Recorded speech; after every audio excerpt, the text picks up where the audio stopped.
So when I was 6, I was still living in Staten Island, and my mom got a new boyfriend, who eventually became my stepfather. And throughout the years of him being my stepfather, he turned out to be an abusive stepfather.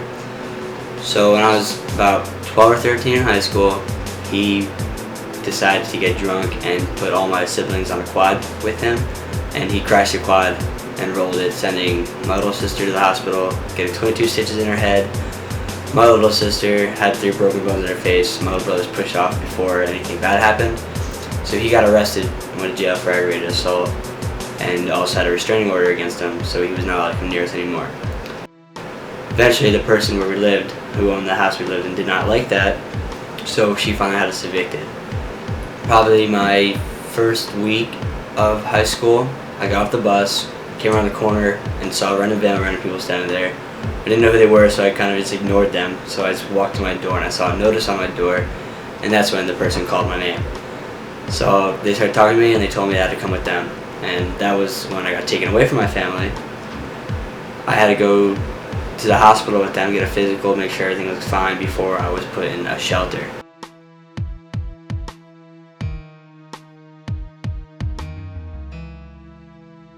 There for about 2 months. Then my mom found a house in Phillipsburg, so we moved to Phillipsburg with her. And I went to Phillipsburg High School for about 2 months. And once again, we walked back from school, and our caseworker was standing on our porch, and he told us we had to come in. We knew right away when we saw him what was happening. So, and a friend of mine's family from 6th grade knew about my situation. They came to visit me all the time. They got permission. They did work the process to take me out, like for visiting and stuff. So finally, they decided to adopt me. And this family is a religious family with church and everything. So my mother now, she had a miscarriage, and she believed it was God's plan for a reason that now I'm the child like she should have had. So my siblings, they all got put in different families as well. 2 of them lived together. My youngest sister, my little brother lived together in one family. My older little sister is with another family. And they're all doing very good. They play sports, they're at school, they get good grades, except for my littlest sister. She has a rarish kind of disease called neurofibromatosis, when her nerve endings harden and turn into tumors. So she had to get a tumor removed from her spine because it became dangerous and putting her at risk of becoming paralyzed. So she had that surgery out. And since then, her spines got weaker, so her vertebrae collapsed. 2 of them collapsed, so she had to get another surgery to put plates in. And she was put in a halo, but those plates didn't work like they were supposed to. So she had to get a 3rd surgery, and they put a rod in her spine. So now she just wears a back brace, but she had 3 surgeries. She had another smaller surgery because of breathing tube. She was put in an induced coma during the process, but now she's home just wearing a brace, and she's doing a lot better now. But the rest of my siblings are good too.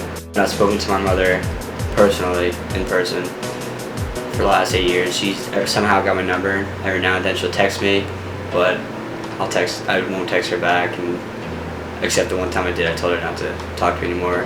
I'm no longer her son, so then she never texted me since then. But being with the family I'm with now, I feel more at home than I ever have. When I'm at school, I go home every weekend and see them.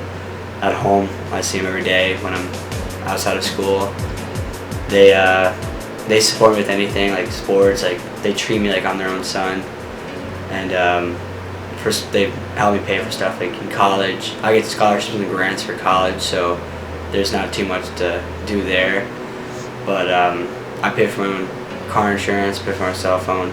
But the little things that I do by myself, like textbooks, like clothes, food, they'll get mad at me, like, oh, why'd you buy that yourself? Like, why did you ask us? So I'm very independent when it comes to like getting stuff of my own.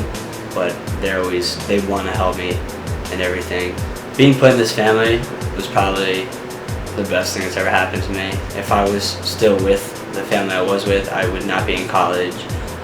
I probably would have dropped out of high school like my sister did. So honestly, I'd maybe got into drugs like my sister did because she was around it longer. So I honestly don't know where I'd be if it wasn't for this family. So being put in this family is probably the best thing that's happened to me.